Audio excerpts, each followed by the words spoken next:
বন্ধুরা আসসালামু আলাইকুম। আমি আসছি ঔষধের গাছ তুলতে এবং কি ঔষধের গাছ তুলতেছি আর কেনই বা তুলতেছি, কি করব সেটা আপনাদেরকে জানাচ্ছি। আসলে আজকে ওই হাঁটু ব্যথার, কোমর ব্যথার, মাংসপেশি ব্যথার যে ঔষধটা তৈরি করব সেই ঔষধের গাছ তুলতে আসছি এই জঙ্গলের মধ্যে। আপনাদেরকে ঘুরে ঘুরে সেই জঙ্গলটা দেখাচ্ছি আর কি গাছ তুলতেছি দেখাচ্ছি। আপনারা সকলে সাথে থাকবেন আমার। আসসালামু আলাইকুম সকলকেই।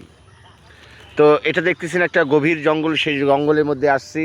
এই জঙ্গলে এসে এই দেখেন ওষুধের গাছ, এটাকে বলে হয় ভ্যান্ডা, ঠিক আছে? এটা ভ্যান্ডা। এই যে ভ্যান্ডাটা আমি নিলাম, নিয়ে এই যে ব্যাগের মধ্যে দেখেন ঔষধগুলো রাখতেছি। হ্যাঁ, তো এইটাকে বলা হয় মটমটি। এই যে মটমটির ফল লাগবে। এই ফলগুলো তুলতেছি। এগুলো কিন্তু সরিষার তেলে আমি ভাজবো। এগুলো সম্পূর্ণ সরিষার তেলে ভাজার পর কিন্তু আমি হাট বাজে বিক্রি করব। এখন আমি খুঁজতেছি চিরতা, মানে চিরতা গাছ ওই তেলের মধ্যে দিতে হয়, সেই হচ্ছে চিরতা। এই যে এটা হচ্ছে বন্ধুরা চিরতা। এই চিরতা যদি আপনি খান, তা এই চিরতা কিন্তু আপনার জ্বরেরও কাজ করবে। আর সরিষার তেলে যখন ভাজবেন এই চিরতাটা, তখন কিন্তু ব্যথানাশক তেল তৈরি হবে। তারপরে কিন্তু লাগবে বন্ধুরা তুলসী।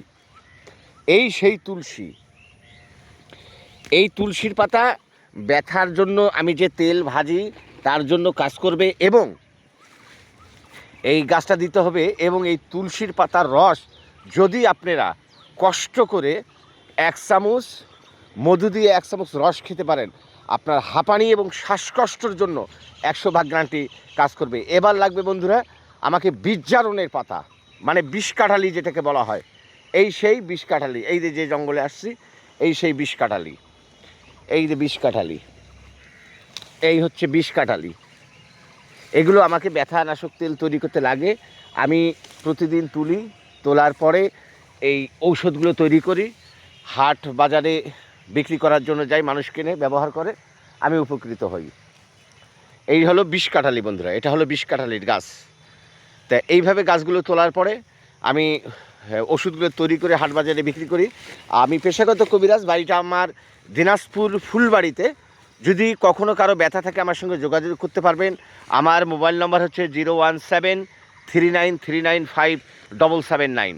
যদি কারো বৃদ্ধ পিতামাতা থাকে বাড়িতে, ব্যথায় অনেক টাকার ওষুধ খেয়েছেন, কোনো কাজ করেনি, কোনো রেজাল্ট আসেনি, তারাই আমার এই তেল ব্যবহার করবেন। আমি চ্যালেঞ্জ করে বলতে পারি আপনার ব্যথা ভালো হবে হবে হবে। আপনি 2 কোটি টাকা খরচ করেছেন, ব্যথা যায়নি, তবে আল্লাহর রহমত, এটা ব্যবহার করবেন, আপনার যে ব্যথা, এই ব্যথাগুলো থাকবে না, ব্যথা ভালো হবে। সকলেই ভালো থাকবেন, সুস্থ থাকবেন, এই কামনা, এই প্রত্যাশা করি আল্লাহ তাআলার কাছে।